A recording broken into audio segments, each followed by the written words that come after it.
حسستني ان الفيديو ده معمول بالذكاء الاصطناعي للأسف.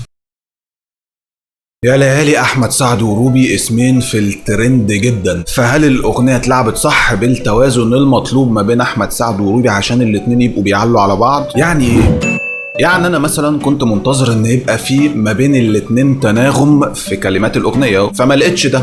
حاسس ان الكلام مش بيكمل بعضه. يعني يا حبيبي خلصت معاك الاعيبي، فبالنسبه لي انت مش محتاج الاعيب يا حبيب قلبي، ما هي معاك من غير حاجه. بتقول برضو على بابك واقف قتيل على بابك، انت برضو مش محتاج ده، لا محتاج الاعيب ولا محتاج تقف قتيل ولا الكلام ده. نيجي للسينيو برضو ما حسيتوش. يا ليالي الحلو فوق في العالي، يا ليالي بتكلم الليالي، دي الفكرة الأساسية واسم الأغنية. شيء برضو تم استهلاكه جدا، حتى في أغنية لشيرين بنفس الاسم. كلام الأغنية من ضمن العناصر اللي وقعت لي الكيمياء ما بين احمد سعد وروبي، ده رايي. وقع لي الكيمياء ما بينهم برضو الكليب، الاستعراض. حسيت برقص كتير قوي وبناس كتير قوي، رغم ان لحن الاغنيه مع المزيكا مش بيرقصوا للدرجه دي. يعني في ايه مالكوا شاربين ايه؟ فده خلى الموضوع بالنسبه لي مصطنع، بيمثلوا بيرقصوا بالعافيه، فيوقع الكيمياء ما بينهم. احمد سعد بيقول موال في الاول ملوش اي 70 لازمه، لانه موال مكرر جدا اللي هو بيتكون من 3 جمل. يا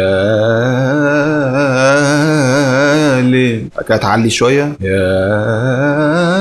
ليل ليل، كانت غير المقام ليل يا ليل ليل وتقفل. فاتقال قبل كده زي ما هو كده بالظبط. ممكن ناس تقول لي عجبنا الموال، هقول له تخيل بقى لو ما كانش مستهلك وكان حلو وجديد وفي اي فكره، كان هيعجبكم اكتر بكتير. لان اكيد الموال لو اتعمل حلو واتعمل فيه فكره يودي الاغنيه في حته تانية.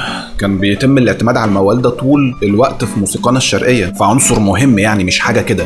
انما هنا قمه الاستسهال. يعني احمد سعد موجود يبقى لازم موال، اكيد مش روبي اللي هتقول الموال يعني. فدي اول استغلال لصوت احمد سعد عن روبي. كمان بنتعرف على لحن الكوبليه والسينيو اول مره من احمد سعد، هو اللي بيقولهم في الاول وبعدين روبي. يعني اعتقد استغلنا صوت احمد سعد اكتر من روبي، وده منطقي. في حركه ذكيه جدا الموزع عملها في المزيكا، ان خلى الناي دايما يرد على روبي في الكوبليهات والاكورديون برضو، علشان يدخلني مع صوت روبي اكتر في مود الشجن. ما عملش كده مع احمد سعد، مش محتاج. قلبي صغنن ماله. فحركه ذكيه جدا عملت توازن ما بينهم غنائيا، علشان ما تحسش ان في فرق، ان احمد سعد يبقى بيقول عرب وشجن وروبي يا دوب بتغني اللحن. لا برضو روبي قالت لها عربه ولا 2، زي مثلا المفروض غنالي غنوه حبيبي ورقصت معاه، لا هي بتقول ورقصت علشان تبقى برضو موجوده. كمان السينيو كان كل واحد فيهم بيقوله مره، لكن اخر مره السينيو بيتقال فيها كل واحد بيقول جمله، مش بيقول السينيو بالكامل، بيتقال ميكس كده ما بينهم هما الاتنين، كل واحد حته.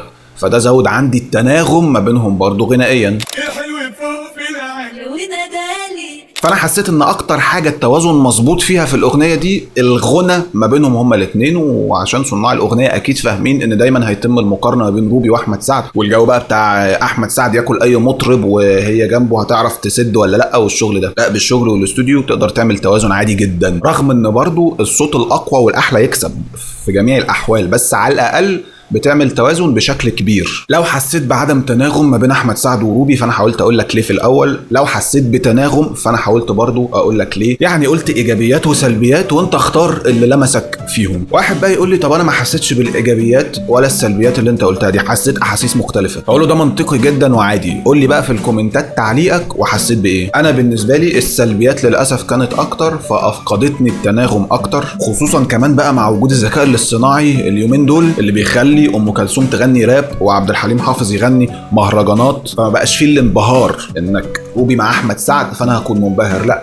عادي، بقينا بنعمل حاجات شبه كده كتير بالذكاء الاصطناعي. فالسلبيات دي حسستني ان الفيديو ده معمول بالذكاء الاصطناعي للاسف. اغنيه متوسطه اسمعها ما اتضايقش، بس مش حريص ان انا اعمل لها سيف علشان ارجع اسمعها بعد كده. لو عجبك الفيديو اشترك واعمل لايك.